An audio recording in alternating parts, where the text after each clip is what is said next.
So today I'm going to be telling you about why I know that Scooby-Doo is the greatest TV show of all time. So you might be a little confused why I'm saying such an outlandish thing. I mean, it's just a dumb kids show, right? Well, I think that's why it's important. Well, what is a really great TV show? It isn't the funniest one. It isn't the one with the best action. In my opinion, the greatest TV show is something that has the biggest impact on your life. Something that really forms who you are as a person.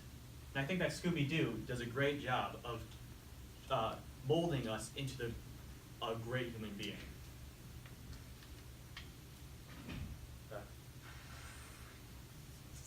So, I'm not talking about, of course, the plots of each episode.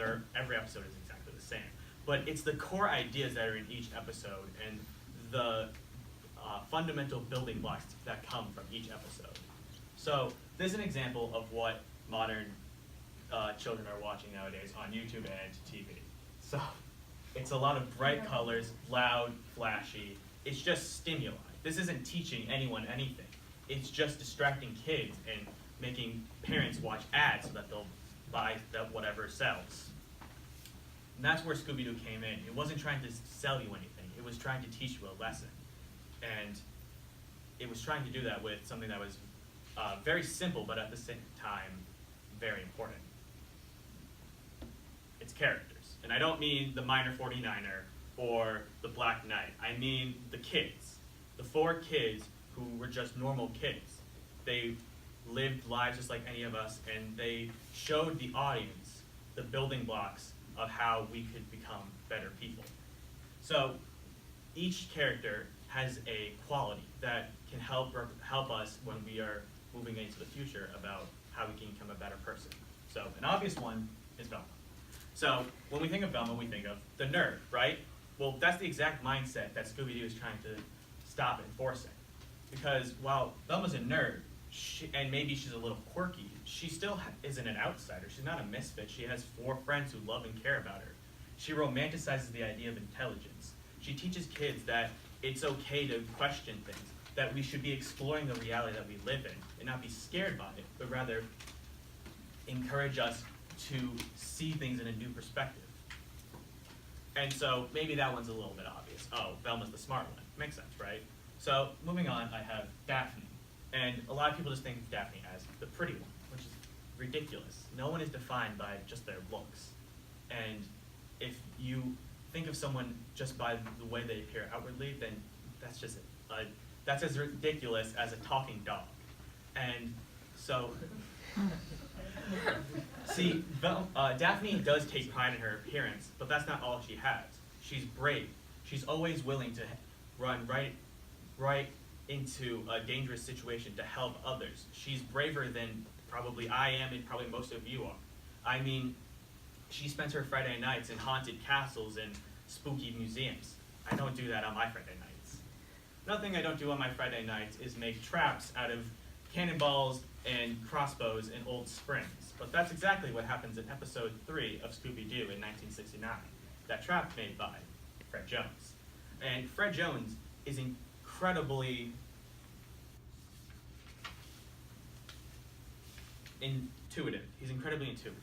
He's able to make a trap out of anything, no matter what the situation is. He's able to create something new. But while that is very impressive to me, what's more impressive than that, I feel, is his leadership skills. He has 4 friends who are completely different from each other. They all have varying different personalities and different mindsets, but yet they all come together and they're all led by Fred. And that's because Fred is able to communicate with them in all different ways. So we all know the classic idea of Scooby-Doo is that every episode Fred tells them to split up gang. And that's because Fred knows that each of them are very different. He knows that Shaggy is introverted, and he knows that he wants to be alone with his favorite canine because that's what he is most comfortable with. He knows that Daphne and Velma are more sociable and extroverted, so they need to be in a bigger group in order to feel safe. He's able to understand everyone in the group's personalities and accommodate for that.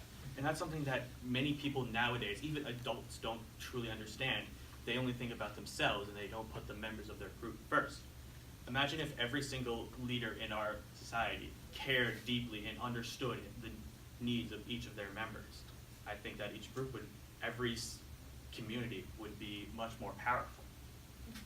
So, as you know, I've left the final two members, Norville Rogers and Scooby Doo, better known as Shaggy and Scooby, left for the finale. So what can two idiots help improve our life with? Well, it's pretty simple. They make us laugh. They face scary situations every day, and so do we. But they are able to, at the end of the day, laugh it off, and they're able to make a joke, and that's something that we can really take to heart. It's scientifically proven that when we laugh, we release endorphins, which reduce our stress levels. And I think that's very clear in the fact that these two haven't had heart attacks yet from all the terrifying moments that they've had in their life. They both are able to take their fears, and they're able to deal with them, and be able to process them in a healthy way, and that's through comedy. And this idea that I have isn't just some crazy theory that a senior in high school has. No, this is based in science. Okay, well, it's pseudoscience, but like it's the same thing, so like whatever.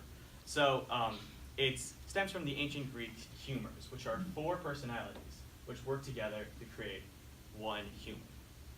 We have the leader, the leader who's like Fred, the compassionate one who's like Daphne, the intelligent one, and the humble one. They all work together to form one idea. So when Hanna-Barbera created this idea of Scooby-Doo, they weren't just making a cliche TV show. They were making the building blocks of a human. This show isn't cliche. It's rudimentary. And I think that's an idea worth spreading.